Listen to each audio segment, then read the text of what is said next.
ধর্মমন্ত্রীর পক্ষে মাননীয় স্বরাষ্ট্রমন্ত্রী উত্তর দেবেন।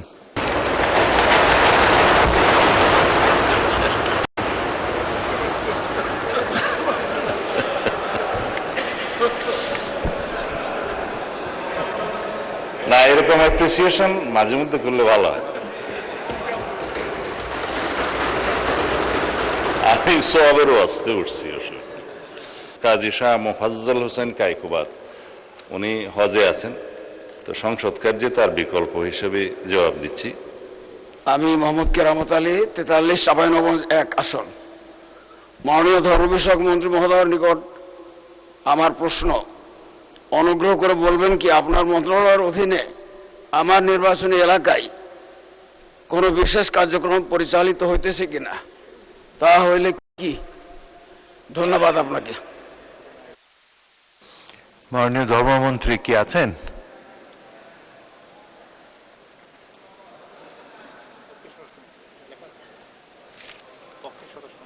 ওকে, ধর্মমন্ত্রীর পক্ষে মাননীয় স্বরাষ্ট্রমন্ত্রী উত্তর দেবেন। মাননীয় স্পিকার, আপনাকে ধন্যবাদ।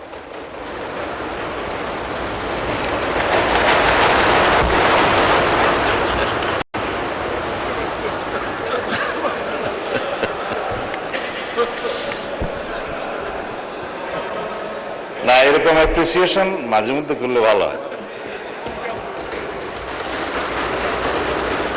আমি সোয়াবেরও আসতে উঠছি। এ গ্রেড ক্লিংকারের কনফিডেন্স সিমেন্ট, বাংলাদেশের হৃদয় জুড়ে। মাননীয় স্পিকার, তারাকা চিহ্নিত প্রশ্ন 289, তাই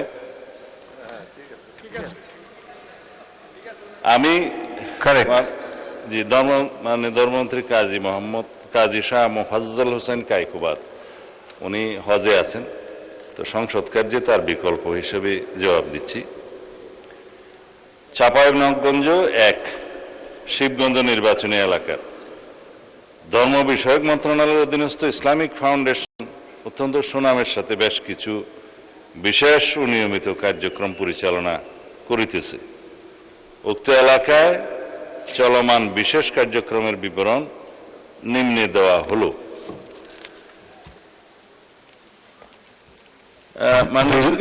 লম্বা উত্তর, তারপরেও যদি পঠিত বলে গণ্য করা। ধন্যবাদ মাননীয় স্পিকার। মাননীয় সদস্য মোহাম্মদ কেরামত আলী একটি প্রশ্ন করতে পারেন। মাননীয় স্পিকার, আপনাকে ধন্যবাদ। বর্তমান যুব সমাজ ক্রমাগত অশ্লীলতার সংস্কৃতিতে নিমজ্জিত হচ্ছে। অশ্লীল সিনেমা, অশোভন নাটক, অশ্লীল গান, আপত্তিকর বিজ্ঞাপন, নিম্নমানের সাহিত্য, বিভিন্ন ধরনের অসুস্থ বিনোদনের মাধ্যমে সমাজে এক ধরনের নৈতিক অবক্ষয় তৈরি হচ্ছে। এর ফলে পরিবার, সমাজ এবং ব্যক্তিগত জীবনে নৈতিক মূল্যবোধ দুর্বল হয়ে পড়ছে। অনেক ক্ষেত্রে এই নৈতিক অবক্ষয় সামাজিক অপরাধ, বিশেষ করে সহিংসতা ও ধর্ষণের মতো অপরাধের পিছনে পরোক্ষ প্রভাবক হিসাবে কাজ করছে বলে মনে করা হয়। এই প্রেক্ষাপটে আমার প্রশ্ন হলো, ধর্ম মন্ত্রণালয় সমাজের নৈতিক ও মূল্যবোধগত উন্নয়নের জন্য কি ধরনের পদক্ষেপ গ্রহণ করবে, এবং যদি করে তাহলে এই উদ্যোগগুলোর রূপরেখা কেমন হবে, এটি আমার প্রশ্ন, জানতে চাই। মাননীয় মন্ত্রী। মাননীয় স্পিকার, ধর্ম মন্ত্রণালয়ের একটা ব্যাপক বিস্তৃতি আছে সারা বাংলাদেশে মসজিদ ভিত্তিক কার্যক্রম, মক্তব ভিত্তিক কার্যক্রমের মধ্যে মডেল মসজিদ এবং ইসলামিক সাংস্কৃতিক কেন্দ্র যে নির্মাণ করা হয়েছে, এখানেও ইসলামিক সাংস্কৃতিক কেন্দ্রের কিছু কর্মপরিধি আছে। ইসলামী মূল্যবোধের চর্চা এবং সংস্কৃতির প্রধান কেন্দ্র হিসেবে এটা প্রত্যেক উপজেলায় কাজ করছে। আর নৈতিকতা এবং ধর্মীয় মূল্যবোধ উন্নয়নে মসজিদ ভিত্তিক শিশু গণশিক্ষা কার্যক্রমও একটা প্রকল্প আছে। আর অন্যান্য বিষয়গুলোতে যেমন ইমাম মুয়াজ্জিমদেরকে আমরা বিভিন্ন সময় রাষ্ট্রের পক্ষ থেকে উৎসাহ দিয়ে থাকি, পরামর্শ দিয়ে থাকি, সামাজিক অনাচার এবং ইসলামী মূল্যবোধে এবং বিভিন্ন ধর্মাবলম্বীদের ধর্মীয় মূল্যবোধে যাতে সমাজ পরিচালিত হয় সেই জন্য তাদের নীতি নৈতিকতা চর্চা বচন এবং প্রিয়েচিং যেটা বলে আলোচনা ইত্যাদি করার তাদের একটা সামাজিক দায়বদ্ধতা আছে। রাষ্ট্রের পক্ষ থেকে সেই রকম অনুপ্রেরণা দেয়া হয়। তারা নিজের পক্ষ থেকেও নিজেদের সামাজিক মূল্যবোধ এবং ধর্মীয় মূল্যবোধ থেকে এবং তাদের নিজস্ব কর্তব্যবোধের কারণে তারা সেই কাজটা করে থাকে। মাননীয় সদস্য যেটা বললেন যে অশ্লীল কন্টেন্ট, অশ্লীল প্রকাশনা এবং অশ্লীল বিভিন্ন রকমের নাটক ইত্যাদির মধ্য দিয়ে সমাজে যে অবক্ষয় হচ্ছে তার জন্য কি করা যায়।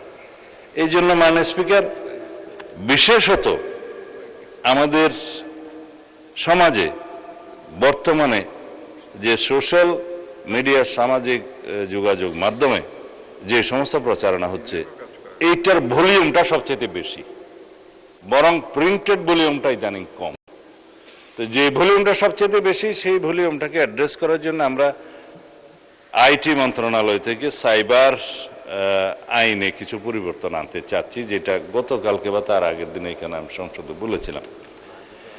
সেই আইনটা আমরা এভাবে আনবো যাতে আমাদের সামাজিক নিরাপত্তা থাকে, সোশ্যাল হারমোনি বজায় থাকে, রিলিজিয়াস হারমোনি বজায় থাকে, সমাজের মধ্যে ব্যালেন্স থাকে, ভারসাম্যহীনতা যাতে নষ্ট না হয়, আমাদের যুব সমাজকে আমরা যাতে সঠিকভাবে পরিচালিত করতে পারি এবং ভবিষ্যৎ প্রজন্মকে যাতে আমরা রক্ষা করতে পারি, নীতি নৈতিকতা এবং আদর্শ ধর্মীয় মূল্যবোধে তারা পরিচালিত হতে পারে।